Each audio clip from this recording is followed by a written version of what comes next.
a lot of you and only one of her. So. Welcome back to the channel.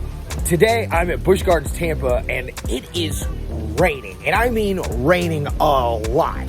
And I did not come here to ride roller coasters today. I actually came to do animal encounters. So today we're gonna meet some tigers, and then at some point we're going on a safari. So join me as I get wild at Busch Gardens Tampa. Oh, yeah, this is crazy. Update. So we were told that there is a good chance that we will get to go on the safari today, but they're going to probably push it back a little bit, which means that I'm going to try to entertain you guys until then. So here are some cute animals. And be warned, there are definitely going to be snakes. Okay. You ready? Here goes. Free me! How long you been in there, Red? I do declare, look at all of these chickens.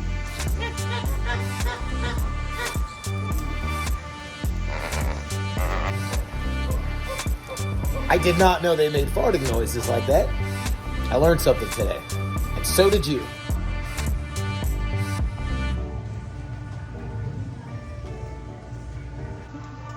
Dang.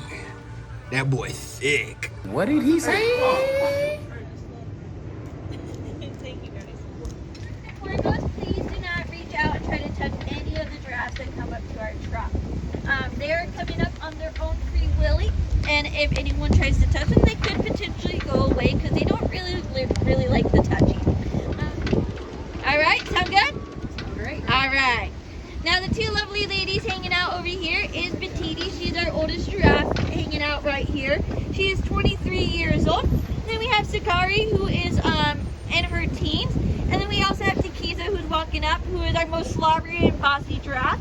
And she does not know personal space, so just warning you. Also, if you look up back there, make sure you keep your mouth shut, right? Get a little scurvy in your mouth. Oh, she's drilling. Thank you. Hello. Alright guys, like I said, this is Tekiza, our most bossy and does not know personal space. And she also does Alright, so you're going to not look up and you're going to hold that nice and high and you're going to feed her with that lettuce. Sound good? Alright, if any of the other two join us, you can feed them as well. But right now, Tekiza's the only one that decided to come super close to us. And if you guys want to savor the moment, because she will not let you savor the moment, you're going to take the piece and hide it directly behind your back. That lets her know that, hey, I'm not quite ready to feed you. And it also takes it out of her eyesight. But if she sees that lettuce, please do not tease her. Please give it to her. Sound good? All right. Oh, she didn't like that one. You can leave it. You can leave it. I'll give you one that she likes. Got your phone? Oh, yeah. Okay. Yeah, like I said, I was going to try to do the tree thing, but she was like, this is fun. yeah, you gotta move quick with her. She does not let lettuce go to waste.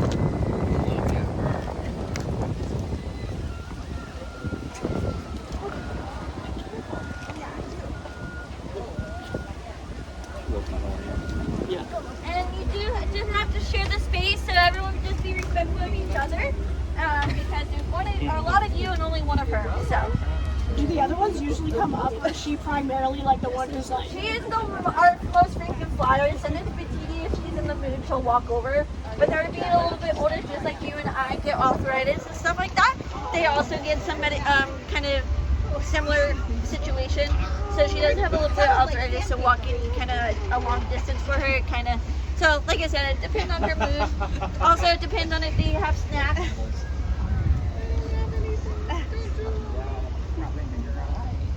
Alright, do you want to do some photos real fast? Back corner? Alright. So, two, right? I'll have you two first. Okay. Okay. So I'm going to have you hanging We're doing over pictures. And how come the other ones aren't interested? So it's all their choice to come up. So they have food source, the lettuce you all are feeding. It's just a person who already feeds you. So it has no nutritional value. Alright, I'm going to have you slide this way. Making her work for it. And then my party of four two. All right. Keep it nice and high. You might have to move fast. I'm scared. 1, 2, 3. Perfect. I'm gonna have you slide that way. And then my next two, come on up. Oh. She said no, thank you. I think she got this. What do you see? Baby.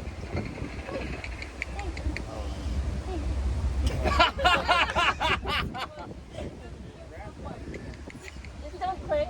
There we go. Perfect. Was that everyone or am I missing someone? Everyone, hang on tight. Just don't drop that on anyone, please. All right, we're good. Thinking about it.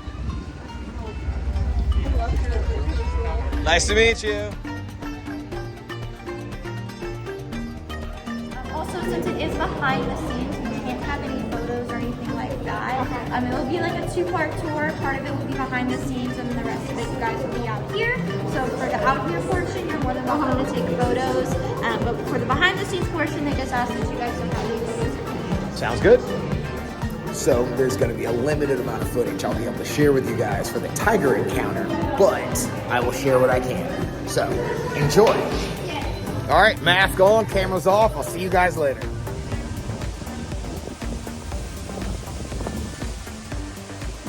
And we're going to be stopping to see Leon, who is our male Malayan tiger.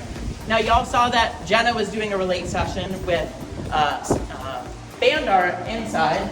Now it's going to be time for one of our newer trainers, Max, to have a relate session with Leon. So I'm actually going to ask us to stand here and just stand like maybe like this distance away from the window. This is Max's first time feeding at this window before. So it's a new experience for Max, and it's a new experience for Leon. So we want to make sure we're setting them both up for success. Now, Leon is our male Malayan tiger, like I said. He just turned 11, just turned 10. Yes, 10 years old. He's 10 years old. And Malayan tigers are one of the smallest subspecies of tigers. I can move over so you can see better. Will Malayan tigers reproduce with Sumatran tigers? So all subspecies can reproduce together, but our goal as a community is to keep those subspecies as separate as possible. With only 150 of them left in nature, we have more Malayan tigers in zoos now. So our goal is to keep that really diverse genetic pool, which is where that species survival plan comes in, and those experts that are analyzing who is bred with who. So Leon came here on that breeding recommendation to breed with our female Ismara, who came here as well. Now, tiger breeding is really complicated. I know you asked about like hunting by themselves. Since tigers are completely solitary, the only time two adults would come together in nature is to fight over territory, which we don't want, or to reproduce. And tigers are what we call induced ovulators. So the female's body does not even release eggs for fertilization unless she's actively being bred in that heat cycle. So it's a really tricky process, potentially dangerous process as well. So we're not rushing into that breeding. We actually had some modifications on the other side of the house that you didn't get to see. We got some of our doors replaced so they can either be a solid door or a mesh door. And that's kind of how we're going to start doing those introductions. So for months, we tracked Ismara's, our females, estrus hormones, or her heat hormones, to show us when she's cycling, so we can predict that pattern. We also track her behaviors, because her behaviors change drastically when she's cycling. She tends to either be more interested in food or less interested in food, much more vocal, rolls around on the ground a lot more, basically displaying for a male. So we overlay all that information together to figure out when she's in peak estrus. We'll slowly start removing doors between them so they can see each other from a distance, get closer and closer together until they're rubbing on each other through that mesh window, and eventually urinating on each other, which I know sounds really gross, but that's what tigers do. And then after a few months of those like soft introductions, we'll eventually, if all signs are correct, we'll open that door between them and do the true introduction. And that's, like I said, a 3 to 5 day process. They're going to breed about 50 to 100 times during that process. And we'll separate them as soon as they tell us they're ready each time. You said that her behavior change, either more food or less food. For an individual tiger, is it always more food for her, or does she switch from month to month? She doesn't seem to really have much of a food difference, like change. So we actually have in North America, we have an advisory group that helps zoos with tigers in general. and they sent us a chart to help us track those estrus cycles. So we have all of the different signs that really any female has shown. Asmara doesn't make that much of a difference for her diet, but some tigers are much more interested in food, some are less. Some are also completely reluctant to move to new spaces when they're cycling. So they'll say like, no, I'm happy in this bedroom, or I'm happy on this habitat, and I'm just gonna stay here for my 3 to 5 day cycle, which isn't ideal for us, right? But we can't fight nature all the time. We've gotta let the females do what they need to do. Asmara is generally pretty easy when she's in estrus. The biggest change is she's super vocal. She screams like all day, basically calling to the males, which makes Leon and Bandar call to her, because of course Bandar doesn't know she's a different subspecies, and then he's not going to be breeding with her. But that it's a really fun thing. It's the first time we've had a cycling female in this house in a very long time, and it's really changed up the dynamic in the house. So we're not going to be doing a training session with Asmara, but we're going to see if she's over here, and you'll be able to see her. Now, Leon is about 240 pounds. Asmara is significantly smaller. She weighs about 180 to 190 pounds, depending on the season. Now, it looks like she's actually down below. I can tell that because I'm looking at the people in the window and seeing where they're looking. But Asmara is significantly smaller than Leon. Yeah. Well, I was asking her before we like walked over because I saw her down there, so I was like, does she know that like she's gonna get fed or? Yeah. So like we were talking about like how often we feed them and how often we shift them. We try to keep it as variable as possible, and that's part of the reason why this tour is so fun.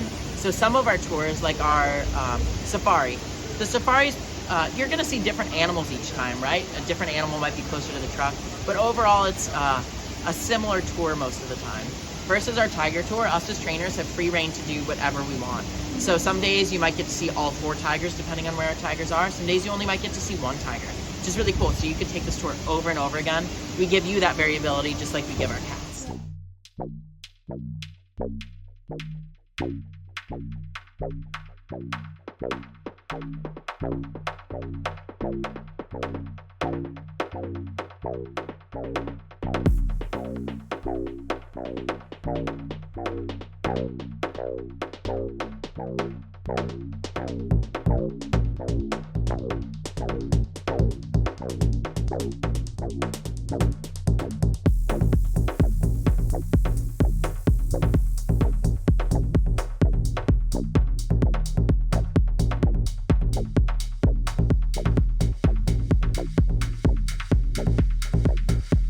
Thanks for joining me on today's animal adventures. The safari was absolutely amazing. Getting to feed a giraffe has actually been on my bucket list for a very long time, so that was incredible. They are beautiful animals, and it's incredible to see them up close. They are so majestic. The tiger tour was really fun and very informative, and I hope you guys enjoyed that little bonus footage as well. And if you like the channel and you like the content, make sure you subscribe. Feel free to share, and I will see you in the next part. Love you guys. See you later.